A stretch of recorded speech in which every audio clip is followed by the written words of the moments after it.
bapak-bapak nih, sekarang Nona nih, silakan Pak Ustadz, ini kan selama ini mampu mengejar pesan-pesan dakwah dengan lebih cair, ada lucunya, ada sarkasnya, itu khas Indonesia sekali, sehingga bisa diterima oleh banyak orang.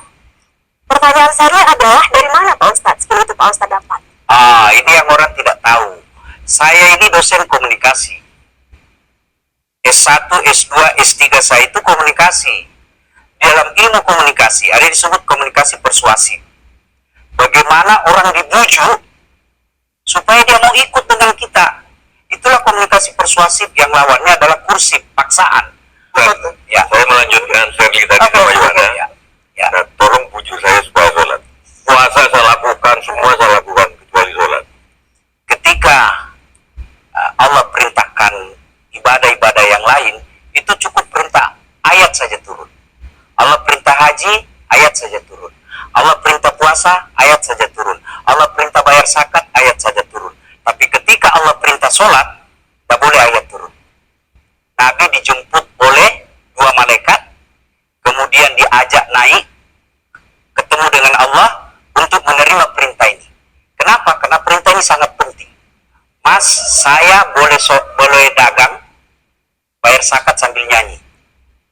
Saya boleh haji sambil nyanyi. Tawaf, labbaik Allahumma labbaik, labbaik la syarika lak labbaik. Boleh. Ya, saya bayar zakat boleh sambil nyanyi. Begadang jangan begadang. Kenapa? Sholat tak boleh. Allahu Akbar. Darah muda, darahnya pada batal sholat saya. Kenapa? Inilah puncak penghambaan kepada Allah. Jadi puncak penghambaan kalau saya meraku hamba, sholat. Yang paling mulia dalam tubuh kita, kepala. Ada yang bercanda dipukul pantatmu masih senyum. Dorong dadamu masih senyum. Tapi jangan bercanda pukul kepalamu. Tak pukul kepala saya pasti saya marah. Kenapa? Harga diri di sini. Tapi ketika kita sholat, anggota tubuh yang paling mulia, kepala, rendahkan seperti kaki. Kita akan Ini penting. Kalau saya sudah mulai ini. Oke. Ya, karena kalau ketika saya tanpa mau sholat, saya melihat banyak koruptor sholat. ya, Saya melihat banyak orang sholat yang kalau saya ajak ngomong pengen HP. Saya punya adab. yang paling elak memang sholat tidak korupsi. Yang paling nyaman memang, paling ideal sholat jujur. Tapi wala talbisul haqqa bil batil, kata Allah. Allah tidak mencampurkan antara hak dan batil. Sholatmu beda, puasamu beda, maksiatmu beda. Itulah sehingga Allah hadirkan 2 malaikat, rakib dan atid, mencatat yang baik di baik, yang salah salah. Tapi ini setan kan tidak membiarkan itu. Maka setan masuk. Nah, dia sholat tapi dia korup.